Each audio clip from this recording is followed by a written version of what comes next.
Hello, my name is Katie Pottle, and this video presentation is in partial fulfillment of the requirements for Dental Hygiene 630 Seminar on Health Policies and Finance. For this project, I interviewed Margaret Morgan, who is a lobbyist in Helena, Montana. For those of you not familiar with Montana, Helena is our state capital, and we are currently in session right now with the legislator. So Margaret started a consulting company in 1993. Before that, she previously worked in association management, and throughout working in this field, she discovered that the passion she had was in the lobbyist role, and so she started her own company, like I said, in 1993 and focused on being a lobbyist in the Montana state government. She is currently the Montana Dental Hygienist Association lobbyist. She got this role through word of mouth. Her hygienist actually discussed with her that they were having problems with their current lobbyist, and through this word of mouth she ended up getting the position to lobby for the Montana Dental Hygiene Association, and this is her third session lobbying for this organization. I went on to discuss with Margaret how she sees her role as a lobbyist, to give me some background on her perception of what a lobbyist does. To start, she gave me the legal definition of lobbying in the state of Montana, which is to support, oppose, or amend a piece of legislation. She went on to describe that although that's her legal definition, she believes her main role as a lobbyist is to become a trusted person for information. Her main job is to provide information and to inform legislators. She described how many pieces of legislation go through each session, and that there's no way for every legislator to understand all the legislation that's provided to them. So it's her role to educate them on the legislation.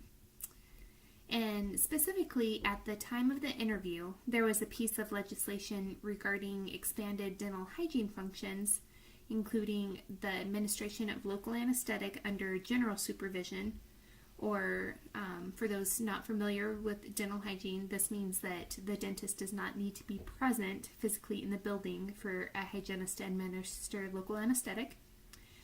It also included a piece on giving dental hygienists the authority to write prescriptions for items such as fluoride, prescription mouth rinse, and other similar items to that. And she discussed with me that this legislation was recently badly amended by the Montana State Senate, and that it needed to be re-amended by the House Committee, and that this often happens going between the House of Representatives and the Senate. So in this case, Margaret's job is now to explain to the legislators why this amendment has badly influenced the bill and why the bill no longer accomplishes its original goal. So based on how it has changed, it no longer does what the Montana Dental Hygiene Association wanted it to. And if I understood correctly, some of the bad amendments included being very specific on what hygienists could prescribe, such as they could prescribe a certain brand of fluoride or only a certain brand of mouth rinse. And due to this legislation would constantly have to be amended as types of fluoride change, types of mouth rinse changes. So instead of leaving it semi-broad and open to where things under these categories could be prescribed by a dental hygienist, they made it very specific. So like I was saying, she now has to encourage a legislator or legislators to amend this once again, and then to support the amended version. So going back between the two branches of the legislature, it has been amended poorly. And she discussed once again and really emphasized that to do this, she has to be trusted as a lobbyist. that the lobbyists have to feel comfortable with her, and that they have to think of her as a trusted source of information, that she's telling them the truth, even though it's obvious she is supporting this legislation, but she's giving them factual information. She also discussed a little bit about how part of the role of a lobbyist is to entertain the legislators, to get to know them, that she is more likely to be able to get a legislator to listen to her, to open up to her, and really ask questions about the legislation if they're more comfortable with her. And then, as part of the virtual coalition assignment for this course, Dental Hygiene 630, my group has focused on the scope of practice in oral health care. So I gave Margaret a slight background on the Advanced Dental Hygiene Practitioner model and asked her if she had any experience with this. She admitted that she didn't have any specific experience with this particular model, but one of her other clients is the advanced practice nurses, and that she's very familiar with legislation regarding advanced practice in the nursing profession. Due to this, we discussed a little bit about the close parallels between nursing and dental hygiene, and she said this parallel is even evident in legislation. A lot of times when supporting dental hygiene legislation, they reference nursing legislation, and vice versa, that these two are very parallel in that sense as well. I went on to discuss with Margaret that if legislation for an advanced dental hygiene practitioner was proposed in Montana, similar to how it's been proposed and implemented in states like Minnesota, the challenges she foresees mostly involves the Montana dentists. And although I can't generalize this to, say, Washington or any other state, I personally have the feeling that this would be similar opposition in every state. Specifically in Montana, the dentists and dental hygienists unfortunately have a history of discourse. They haven't tended to get along very well in the past. As Margaret took on the Montana Dental Hygiene Association as a client, she tried to mend some of these ties, and she discussed with me that she believed she did mend a lot of these ties, and that things were starting to get better between the two groups until this hygiene bill that I discussed before was proposed. These dentists that, to Margaret, were very supportive of this kind of legislation ended up not being supportive when it came to lobbying for their own interest or even voting for the bill. So she describes that there is still quite a bit of turmoil between the two groups, which is extremely unfortunate. And she went on to describe to me that if this type of legislation was proposed, different strategies that could help the bill and the legislation to pass. She went into a lot of detail of how important pre-session lobbying would be necessary. In Montana, currently about a third of the House of Representatives turns over every session, as well as some of the Senate, just not quite as much as the House of Representatives.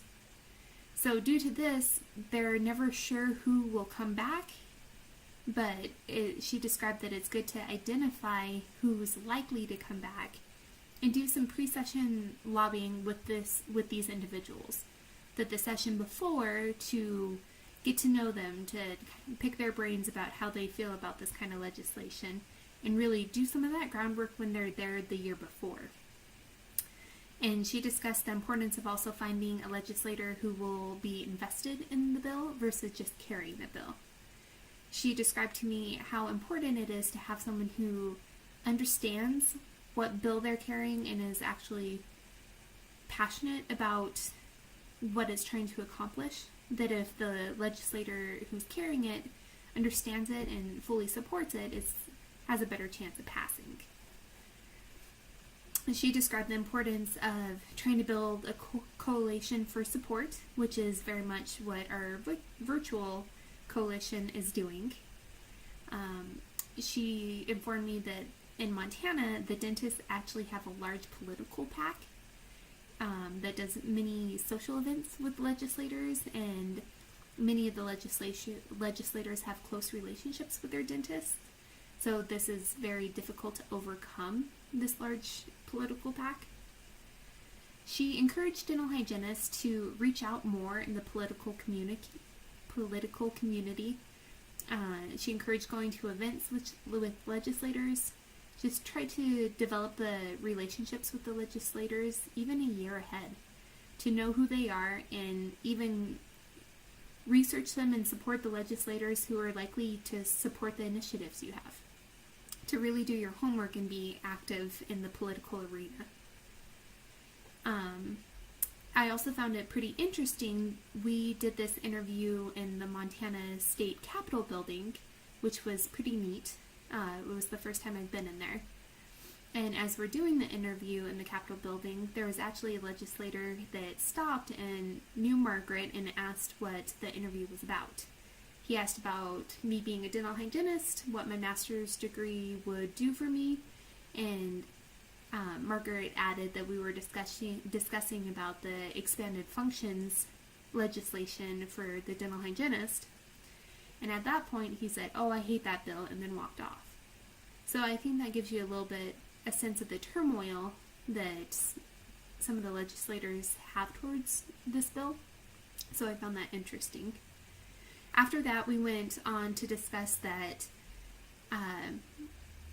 many public health dentists are likely to be more supportive of expanded dental hygiene functions compared to private practice dentists. When I brought this up, Margaret fully agreed that this perception she's seen in reality within the Montana state legislature.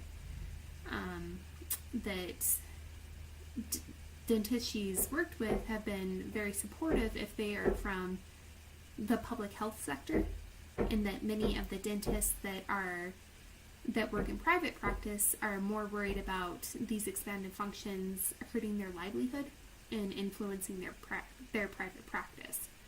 So she also understood and supported that perception.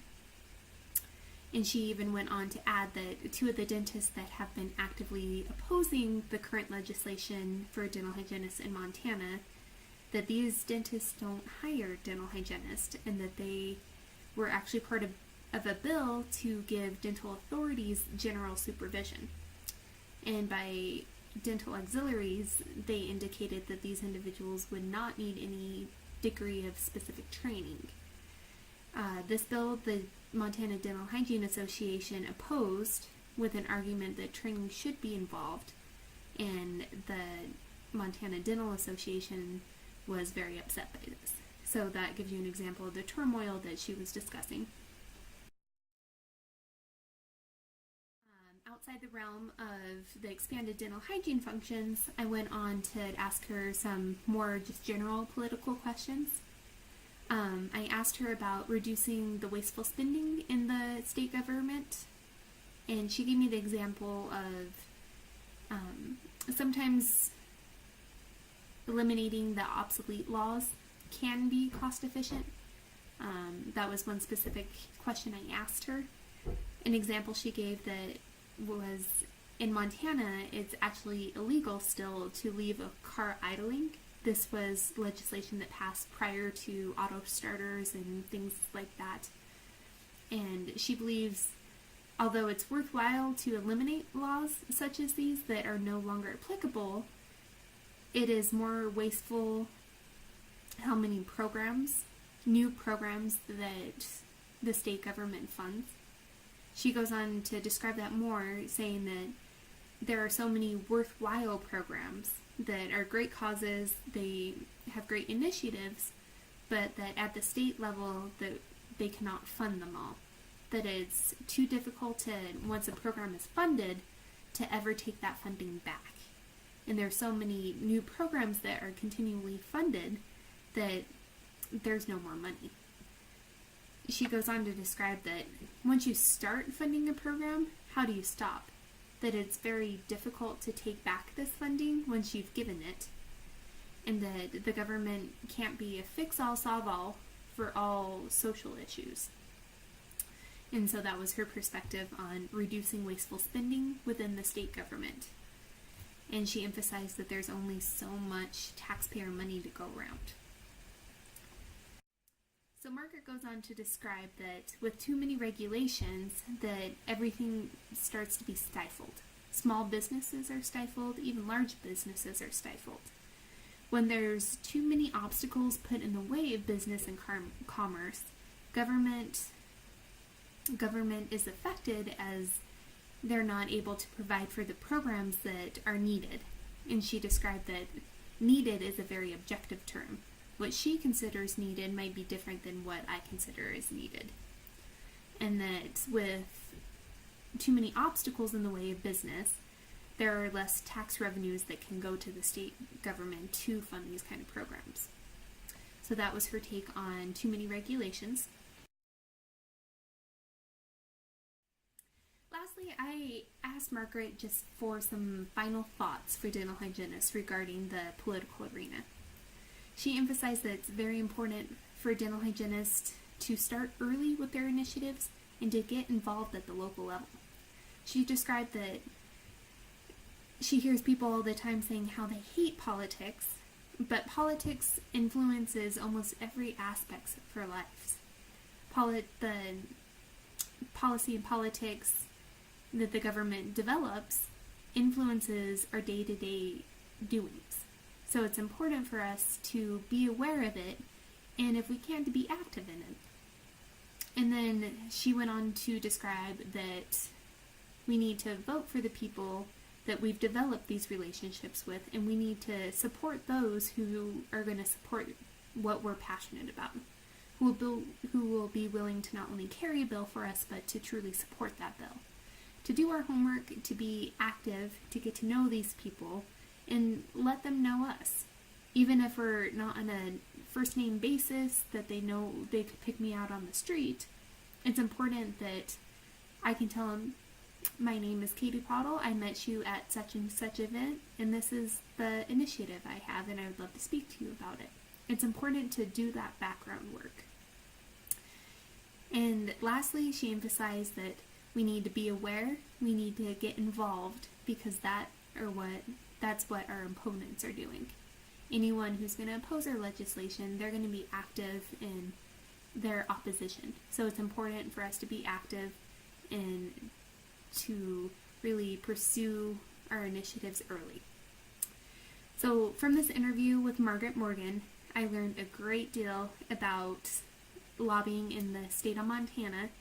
Like I said before, although I can't generalize this to all states, I see many of these issues being similar in any state.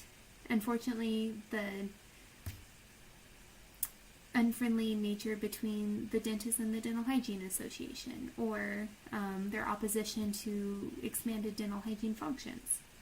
So I learned a lot from this particular interview and more on how I can be active in the political arena within my hometown community in order to better promote and expand the dental hygiene profession. And so I really enjoyed this interview and I learned a great deal. And that is it. I appreciate your listening. Thank you.